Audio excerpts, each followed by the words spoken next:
Hello everyone, this is Amritpal Singh. I'm here to present my next video on Apache Flume.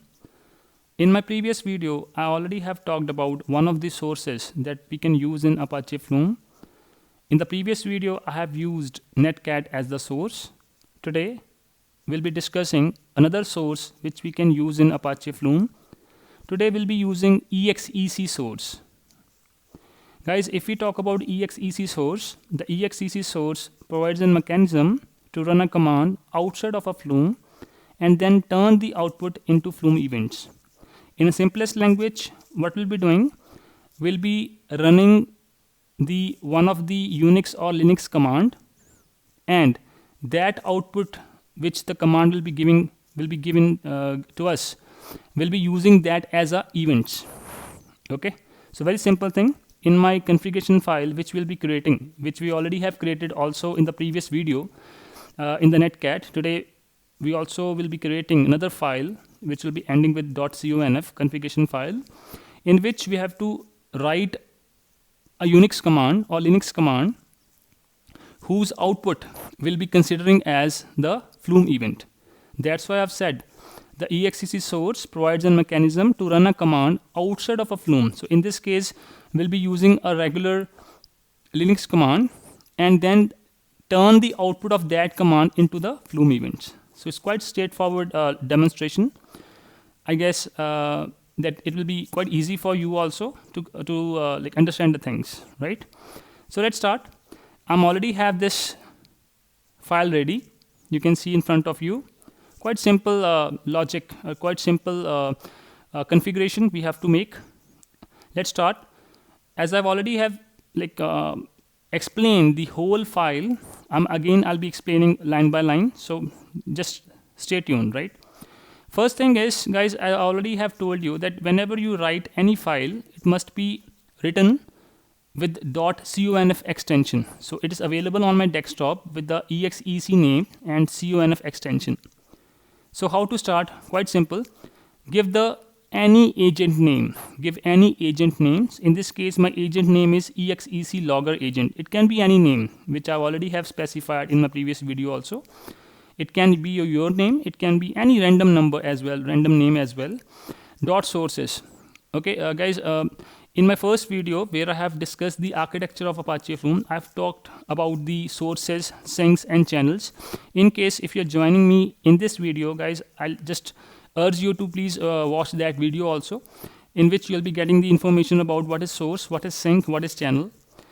Guys, source means from where I'll be getting the information, right? Source is my first point of interaction. Like it is helping me to fetch the data out from outside world.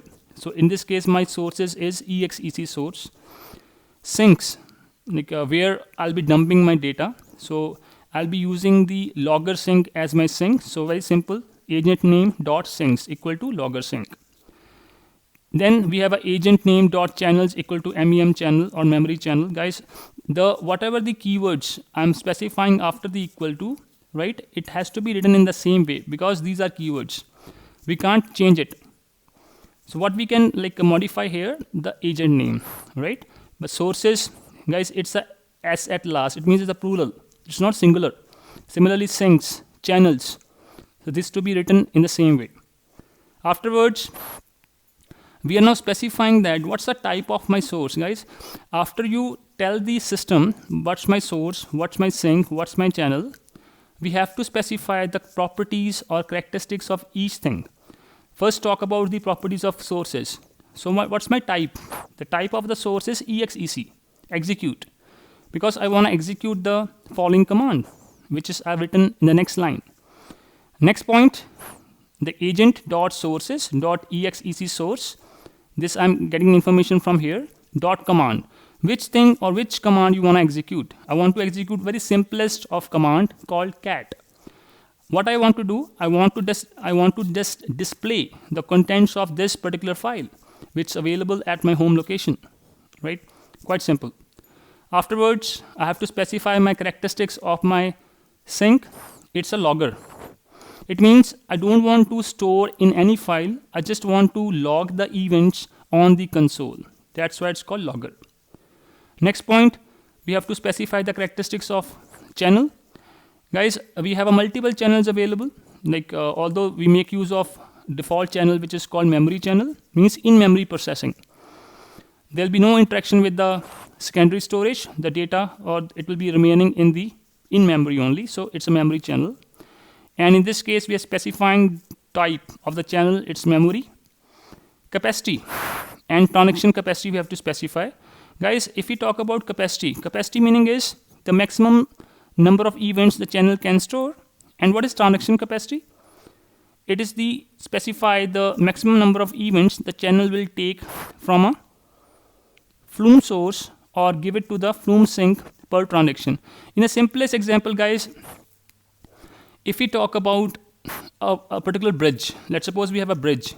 In bridge, it has been conveyed that this bridge can hold up to 500 cars. It means it's the total capacity that at a particular moment, 500 cars it can support at max. This is the capacity of the bridge. So whatever the events, whatever the cars who are passing currently are it's a transaction capacity. Obviously, it will be less than that 500, right? So in a networking terminology, we always say that we have a channel capacity. Let's suppose my channel capacity is maybe 100. Means this is the what my channel can support. It's a maximum limit. But not every time this 100 will be there, right? It may be 200, it may be 20, it may be 30. Means whatever the data I'm receiving at a particular moment, it's a throughput, right? It will be always be less than that capacity. So that's the reason in this case, I'm just keeping this capacity that this number of events my channel can hold, it's my capacity. And whatever the currently I'm receiving or whatever the events which are passing from source to sink per transaction, it is 1000, right? So obviously the transaction capacity will be less than capacity. At last, guys, we have specified the source properties, we have specified the sink property, we have specified the channel properties. Now we haven't specified that how my source is linked to the channel and how my sink is linked to the channel. So we have to introduce the channel, the source, and we have to introduce the channel, the sink. So last point, very simple. So we are just doing the mapping that for EXCC source, my channel is MEM channel. For logger sink, my channel name is MEM channel, means memory channel. So we have introduced the channel, both my source and sink. That's it. And save the file, guys.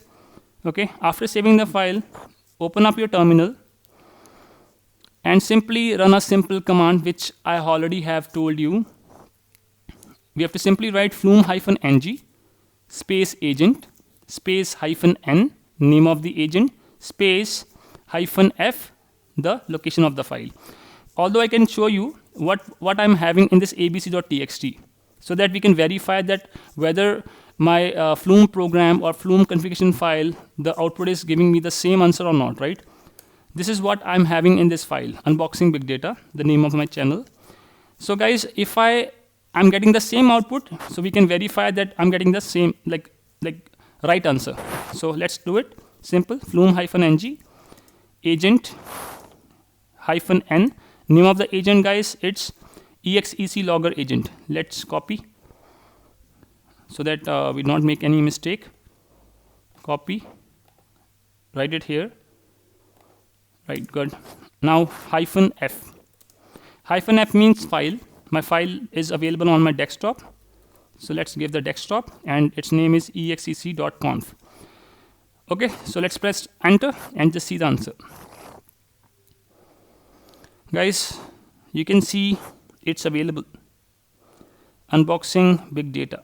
It's available here. Okay, because my event, it's showing that this, because I've already told you that output of a command will be served as an event. So it's showing me the unboxing big data along with its body. It's in a hexadecimal, its conversion. Plus, it's also showing the command which I've executed.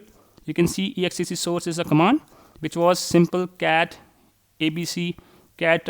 I'm just displaying the contents of abc.txt.